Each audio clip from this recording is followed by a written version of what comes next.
राधे राधे। राधा रानी की कृपा आप सब पर बनी रहे। नवरात्रों की आप सभी को हार्दिक शुभकामनाएं। आज हम दुर्गा सप्तशती का पहला अध्याय सुनेंगे। आप अध्याय सुनने से पहले दुर्गा कवच, अर्गला स्रोत, अथकीलक स्रोत और दुर्गा अष्टोत्तर शतनाम स्रोत पहले जरूर सुने। आपको इन सभी का लिंक डिस्क्रिप्शन बॉक्स में मिल जाएगा। तो अब हम दुर्गा सप्तशती का प्रथम अध्याय शुरू करते हैं। मेधा ऋषि का राजा सूरत और समाधि को भगवती की महिमा बताते हुए मधु कैटभ वध का प्रसंग सुनाना। ध्यान। भगवान विष्णु के सो जाने पर मधु और कैटभ को मारने के लिए कमल जन्मा ब्रह्मा जी ने जिनका सत्वन किया था, उन महाकाली देवी का मैं स्मरण करता हूँ। वे अपने 10 हाथों में खड्ग, चक्र, गदा, बाण, धनुष, परीघ, शूल, मस्तक और शंख धारण करती हैं। उनके 3 नेत्र हैं। वे समस्त अंगों में दिव्य आभूषणों से विभूषित हैं। इस प्रकार महाकाली देवी का ध्यान करके इस प्रथम अध्याय का पाठ प्रारंभ करें। मार्कंडेय जी कहने लगे, सूर्य के पुत्र श्रवण, जिन्हें 8 मनु कहा जाता है, उनकी उत्पत्ति की कथा विस्तार से कहता हूँ, ध्यान से सुनिए। सूर्य की छाया से उत्पन्न सावर्णी भगवती महामाया की कृपा से जिस प्रकार मनवंतर के स्वामी बने, वही कथा सुनाता हूँ। प्राचीन काल में स्वरोचिष मनवंतर में चैत्रवंशी सूरत नाम के चक्रवर्ती राजा थे। समस्त पृथ्वी पर उनका राज्य था। वे प्रजा का अपने पुत्रों की भांति पालन करते थे। तो भी उस समय कोलाध्वंसी नाम के क्षत्रिय उनके शत्रु हो गए। राजा सूरत की दंड नीति बड़ी कठोर थी। उनका शत्रुओं के साथ घोर युद्ध हुआ। यद्यपि कोला विध्वंसी संख्या में कम थे, तो भी राजा सूरत युद्ध में उनसे हार गए। हार कर वे अपने नगर में लौट आए और केवल अपने देश के राजा होकर रहने लगे। इतने पर भी बैरियों ने पीछा नहीं छोड़ा और राजा सूरत पर चढ़ाई कर दी।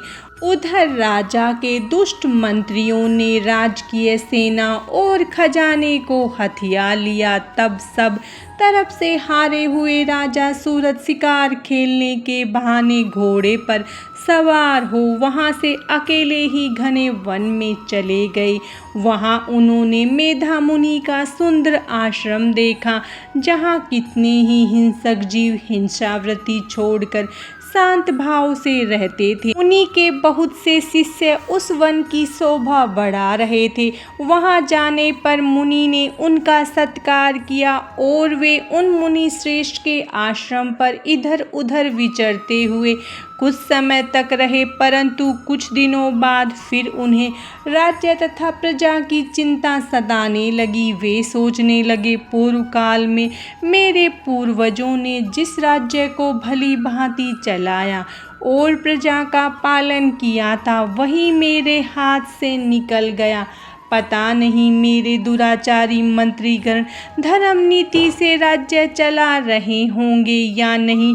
सदा मद की वर्षा करने वाला मेरा प्रधान हाथी अब शत्रुओं के अधीन होकर न जाने क्या क्या कष्ट भोगता होगा। जो लोग मेरी कृपा, धन और भोजन पाने से सदा मेरी आज्ञा का पालन करते थे, वे ही अब दूसरे राजाओं की धौंस सहते होंगे। उन दुष्ट लोगों के द्वारा व्यर्थ खर्च होते रहने के कारण अत्यंत कष्ट से जमा किया हुआ मेरा खजाना खाली हो गया। ऐसी ही अनेक बातें राजा सूरत निरंतर सोचते रहते थे। एक दिन उन्होंने आश्रम के निकट एक वैश्य को आते देखा और उससे पूछा, भाई तुम कौन हो, यहाँ किस कारण से आए हो, तुम क्यों शोकग्रस्त और अनमने से दिखाई देते हो। राजा सूरत की ऐसी प्रेम भरी वाणी सुनकर वैश्य उन्हें प्रणाम करके कहने लगा। वैश्य बोला, राजन मैं धनवान कुल में उत्पन्न एक वैश्य हूँ, मेरा नाम समाधि है। मेरे दुष्ट स्त्री पुत्रों ने धन के लोभ में मुझे घर से बाहर निकाल दिया और मेरा धन छीन लिया।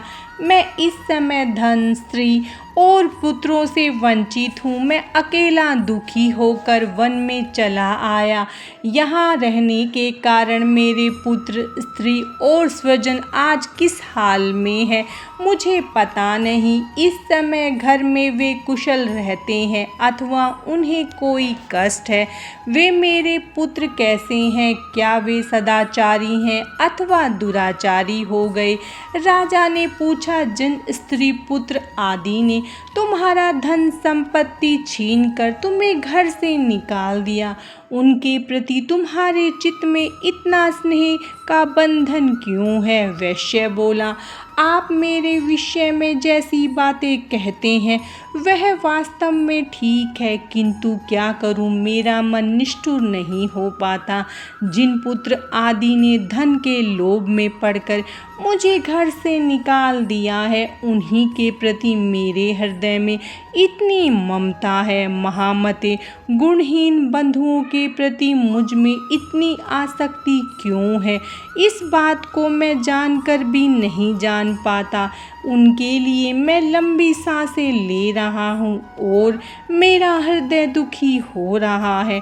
उन लोगों ने निर्मोही होने पर भी उनके प्रति मेरा मन निष्ठुर नहीं हो पाता, इसके लिए क्या करूं। मार्कंडे जी बोले, हे मुनि श्रेष्ठ, तदंतर राजा सूरत और वह समाधि नामक वैश्य दोनों साथ साथ मेधा मुनि की सेवा में उपस्थित हुए और प्रणाम करके बैठ गए। तब वैश्य और राजा ने इस प्रकार वार्तालाप आरंभ किया। राजा कहने लगे, हे भगवान, मैं आपसे एक बात पूछना चाहता हूँ, कृपा करके बतलाइए। मेरा मन मेरे वश में न होने के कारण मैं बहुत खिन्न हूँ।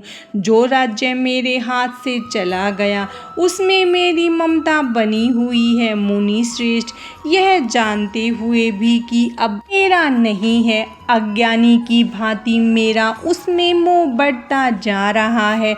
यह क्या है। इधर उस वैश्य को भी उसके पुत्र, स्त्री और बंधु बांधवों ने अपमानित करके घर से निकाल दिया, तो भी यह उनमें अत्यंत आसक्ति रखता है। इस प्रकार यह तथा मैं दोनों ही बहुत दुखी हैं। उनके दोषों को जानते हुए भी हमारी उन लोगों में आसक्ति बनी हुई है। महाभाग, हम दोनों समझदार हैं तो भी हम में उनके प्रति जो इतना मोह है वह किस कारण है। अज्ञानियों की भांति मुझ में और इसमें यह मूढ़ता क्यों उत्पन्न हो रही है। मेघा ऋषि बोले, महाभाग, विषय मार्ग को सभी प्राणी जानते हैं, सबके लिए विषय भी अलग अलग है। कुछ प्राणी दिन में नहीं देखते और दूसरे रात में नहीं देखते, तथा कुछ जीव ऐसे हैं जो दिन और रात्रि में भी बराबर ही देखते हैं। यह ठीक है कि मनुष्य समझदार होते हैं, किंतु केवल उनमें ही नहीं, पशु, पक्षी और मृग आदि में भी मनुष्य की तरह ज्ञान होता है। यह स्थूल ज्ञान होता है तथा मनुष्यों की तरह ही पशु पक्षी आदि में आहार, निद्रा, मैथुन आदि की इच्छा उत्पन्न होती है। समझ होने पर भी इन पक्षियों को देखो, ये स्वयं भूखे होते हुए भी मोहवश बच्चों की चोंच में कितने चाव से अन्न के दाने डाल रहे हैं। इसी प्रकार मनुष्य समझदार होते हुए भी वृद्धा अवस्था में हमारा पालन पोषण करेंगे, इस इच्छा से पुत्रों की अभिलाषा करते हैं। क्या तुम यह नहीं देखते कि पुत्र आदि उनका भरण पोषण नहीं भी करे तो भी माता पिता तो करते ही हैं, क्योंकि सृष्टि को जीवित रखने के लिए वंश परंपरा चलती रहे। इस उद्देश्य से भगवती महामाया ने समस्त जीवों को मोह के गहरे गर्त में गिरा दिया है। इसीलिए इसमें आश्चर्य नहीं करना चाहिए। जगदीश्वर भगवान विष्णु की योग निद्रा रूपा जो भगवती महामाया है, उन्हीं से यह जगत मोहित हो रहा है। वे भगवती देवी ज्ञानियों के चित्त को भी बलपूर्वक खींचकर मोह में डाल देती हैं। उन्होंने ही इस संपूर्ण चराचर जगत को उत्पन्न किया है तथा वे ही प्रसन्न होने पर मनुष्यों को मुक्ति के लिए वरदान देती हैं। वे ही परा विद्या, संसार बंधन और मोक्ष की हेतु भूता सनातनी देवी तथा संपूर्ण ईश्वरों की भी अधीश्वरी है। राजा ने पूछा, भगवान जिन्हें आप महामाया कहते हैं, वे देवी कौन है? ब्राह्मण वह कैसे उत्पन्न हुई? उनका स्वभाव कैसा है, कैसा रूप है और किस प्रकार उनका प्रादुर्भाव हुआ, वह सब मैं आपके मुख से सुनना चाहता हूँ। ऋषि बोले, राजन वास्तव में तो वे देवी नित्य स्वरूपा ही हैं। वे संपूर्ण जगत में व्याप्त है, तथापि उनका आविर्भाव अनेक प्रकार से होता है। वह मुझसे सुनो। यह देवी देवताओं का कार्य सिद्ध करने के लिए प्रकट होती है और संसार में उत्पन्न हुई कहलाती है। कल्प के अंत में जब संपूर्ण जगत जलमय हो गया था और विष्णु भगवान शेषनाग की सैया बिछाकर योग निद्रा का आश्रय लेकर शयन करने लगे, उस समय उनके कानों के मैल से मधु और कैटभ नाम के दो भयंकर असुर उत्पन्न हुए। वे दोनों ब्रह्मा जी को मारने को तैयार हो गए। भगवान विष्णु के नाभि कमल में विराजमान ब्रह्मा जी ने उन दोनों भयानक असुरों को अपने पास आया और भगवान को सोया हुआ देखा। तब एकाग्रचित होकर उन्होंने भगवान विष्णु को जगाने के लिए उनके नेत्रों में निवास करने वाली योग निद्रा की स्तुति आरंभ की, जो इस विश्व की अधीश्वरी, जगत को धारण करने वाली, संसार का पालन और संहार करने वाली भगवान विष्णु की अनुपम शक्ति है।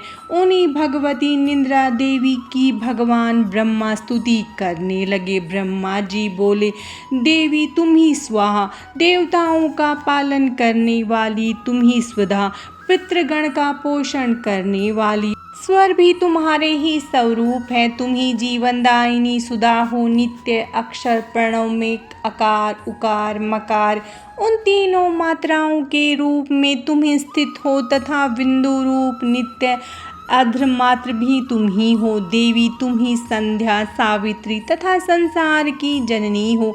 मातेश्वरी, विश्व की पालन करता, उत्पन्न करता और संहार करता तुम ही हो। जगन्मयी देवी, इस जगत की उत्पत्ति के समय तुम सृष्टि रूपा हो, पालन काल में स्थिति रूपा हो तथा कल्पांत के समय संहार रूप धारण करने वाली हो। तुम ही महाविद्या, महामाया, महामेधा, महास्मृति, महामहोरूपा, महादेवी और महासुरी हो। तुम ही समस्त चराचर के तीनों गुण सत्व रज तम को उत्पन्न करने वाली प्रकृति हो। भयंकर काल रात्रि, महारात्रि, मोहरात्रि भी तुम ही हो। तुम ही श्री, तुम ही ईश्वरी, तुम ही और तुम ही बोध स्वरूपा बुद्धि हो। लज्जा, पुष्टि, तुष्टि, शांति और क्षमा भी तुम ही हो। तुम खड्ग धारणी, शूल धारणी, घोर रूपा तथा गदा, चक्र, शंख और धनुष धारण करने वाली हो। बाण, परिघ ये भी तुम्हारे अस्त्र हैं। तुम ही सर्वाधिक सौम्यता है। सुंदर पदार्थों में तुम ही परम सुंदरी हो। पर और अपर सबसे परे रहने वाली परमेश्वरी तुम ही हो।